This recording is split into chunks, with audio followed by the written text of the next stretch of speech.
Hello everybody, Ulancey Peterson here. Today it is Thursday, August the 24th, 2017. It is 6:48 in the afternoon, about to become the evening. I'm at LAX right now. I don't do pickups at LAX anymore. I only do drop-offs. And the only reason why I'm here is because they have fantastic cell phone coverage here. I'm able to upload the video really fast. But I don't pick up at LAX anymore because I don't have to.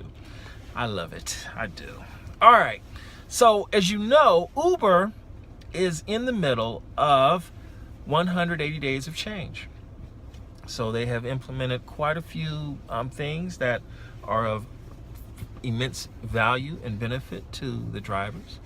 And there were three other options that have come out recently, and I just wanted to, briefly run my mouth about them, share it with you, just in case you don't know about them. The first is the increase in the number of destination filters. As you all know, when the destination filter option first came out, they gave us 2. Now you have 6.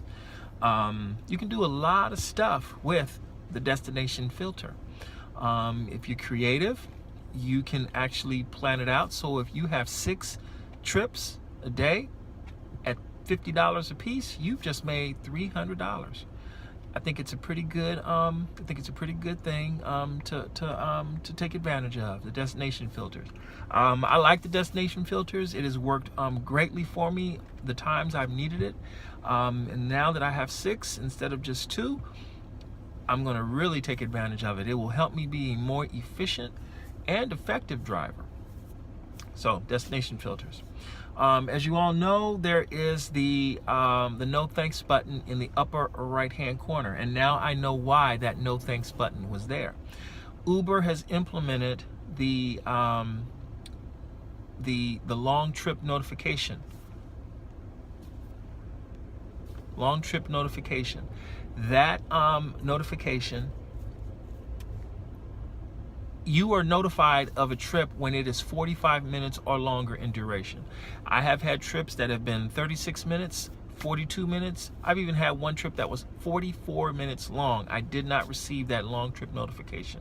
It wasn't until I had a trip that was 58 minutes when I actually received the notification stating that it was a long trip. I think that's pretty good because it gives you the ability to cancel on a long trip if you don't want it. Now, one thing I think Uber should do is, just like they give you the ability to choose the services you want to offer, because that's the next feature I'll talk about. In fact, I'll talk about it now, and I'll go back to the long trip notification. The other feature they have is, let's say you have a vehicle that qualifies for multiple services. Now you can pick and choose which services you actually want your vehicle to respond to when ride request comes through. So let's say you, like in my case, my car qualifies for Uber Select, Uber Lux, and Uber Black. If I wanted to make this car strictly Uber Lux, I can do that. I won't do that because I usually only get 2 Lux requests a week. But if I want to do that, the ability is there. And if I wanted to knock it all back to just Select, I could do that as well too. But I receive about 75% Select, 20% Black, and 5% Lux. That's how it works out for me. And I'm fairly happy with that performance here in the car. But it would be great, now going back to the ride request, the long trip notification, if Uber gave you a way to custom tailor when you actually receive that notification. Because some drivers, they are sensitive to time. They don't want to be on a trip that's going to be longer than 30 minutes. Or they're sensitive to mileage. They don't want to drive a trip that's going to be longer than 30 miles. They may want to say, hey, you know what? I don't want a driver. I don't want a passenger who has a rating below mine. If this passenger is rated a 4.6, I don't want a 4.6 passenger. I want a 4.8, a 4.9 like me. So if they gave you a little more context when it comes to accepting and declining rides, they could do it. Now, One thing to keep in mind with the no thanks button, this button does affect your acceptance rate, because what you are effectively doing when you use it is you are declining a ride.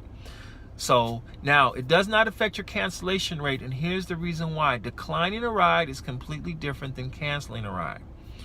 When you decline a ride, that means you didn't accept it. It's just that simple. Ride comes through, you look at it, oh, he has a 3.2 rating. I don't want it. Boop, you cancel, you decline that ride.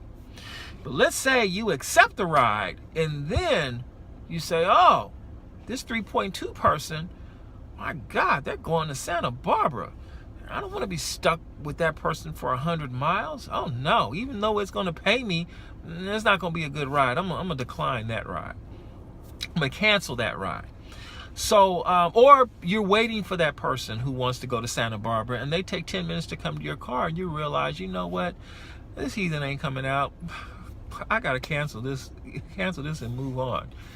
So you could use the, so that's the difference between the cancellation and between a cancellation and a decline, if you decide to decline the ride. All right, that's me talking for the day. I'm just blah. Have a good one. I'll catch you in the next video. Take care.